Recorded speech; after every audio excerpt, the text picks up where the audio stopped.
आता बातमी आहे यवतमाळ जिल्ह्यातील शाळांमधील अन्न पोषण आहारासंदर्भात।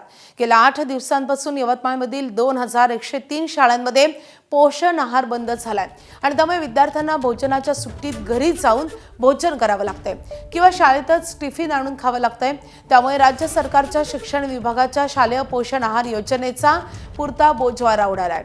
जिल्ह्यातील काही शाळांमध्ये धान्य नसल्यानं ही योजना बंद आहे, तर काही शाळेत केवळ 3 ते 4 दिवसाचा धान्यासाठा शिल्लक आहे। राज्य सरकारच्या शिक्षण विभागानं जिल्हा परिषद आणि शासकीय अनुदानित राज्यभरातील शाळांमध्ये शालेय पोषण आहार योजना चालू केली। या योजनेत विद्यार्थ्यांना शाळेतच सकस आहार मिळत होता।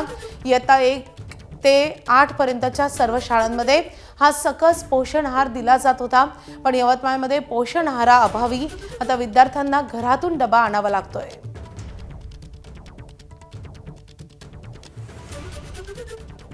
आपल्यासोबत काही विद्यार्थी आहे।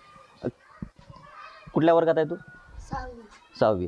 किती दिवस झाले तू घरून डबा आणून राहिला आहे किंवा तुला मध्यान्ह भोजन मिळत नाहीये? 7-8 हा?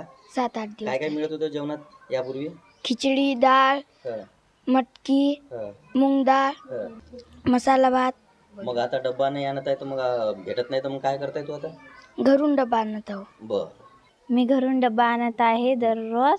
आमचं घर दूर आहे म्हणून आम्हाला घरी जाण्यासाठी वेळ लागतो, म्हणून आम्ही सगळे टिफिन आणतो। मी घरून डबा आणतो तर माझी आई म्हणते की नाही का शाळेत खिचडी नाही मिळत का म्हणून, तर मी म्हणतो नाही म्हणून आमचा पोषण आहार संपला म्हणून यायचंच आहे म्हणून, तर आम्ही टिफिन नेतो म्हणून। सर, काय परिस्थिती आहे जिल्ह्यामध्ये जर पाहिलं तर मध्यान्ह भोजन सध्या धान्य पुरवठा होत नाही आहे?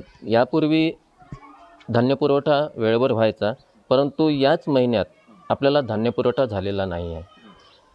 तसं मला असं कळलं की मागणीसुद्धा केलेली आहे तालुक्यावरून, परंतु अजून धान्य पुरवठा आलेला नाही आहे। कुठल्याही प्रकारचं मध्यान्ह भोजन देणे बंद झाले आहेत, कारण शासनाकडून धान्याचा पुरवठा नसल्यामुळे आता विद्यार्थ्यांना आपल्या घरून डबे आणून जेवण करण्याची वेळ आली आहे।